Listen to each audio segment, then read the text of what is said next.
తెలంగాణ ప్రభుత్వం తీసుకున్న తాజా నిర్ణయం వల్ల హైదరాబాద్ రియల్ రంగంపై ఎలాంటి ప్రభావం పడుతుంది?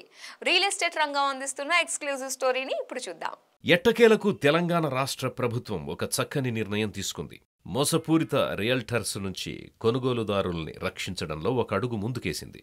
ఈ క్రమంలో తెలంగాణ రియల్ ఎస్టేట్ అప్పిలేట్ ట్రిబ్యునల్ని ఏర్పాటు చేసింది. దీంతో కొనుగోలుదారులకు బిల్డర్స్తో నెలకొన్న సమస్యలకి సులువుగా పరిష్కారం లభిస్తుంది. వాస్తవానికి తెలంగాణలో రెరా అథారిటీ ఏర్పాటైనా పూర్తిస్థాయి ట్రిబ్యునల్ని ఏర్పాటు చేయలేదు. ఈ అంశానికి గల ప్రాధాన్యతను దృష్టిలో పెట్టుకుని రాష్ట్ర ప్రభుత్వం రియల్ ఎస్టేట్ అప్పిలేట్ ట్రిబ్యునల్ని ఏర్పాటు చేసింది.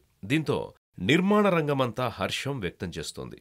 Tribunal vice chairman justice Rajasekhar Reddy, సభ్యులు ప్రదీప్ కుమార్ రెడ్డి పల్లె, రిటైర్డ్ ఐఏఎస్ చిత్రా రామచంద్రన్ ఇటీవల సీఎం రేవంత్ రెడ్డి గారిని మర్యాదపూర్వకంగా కలుసుకున్నారు.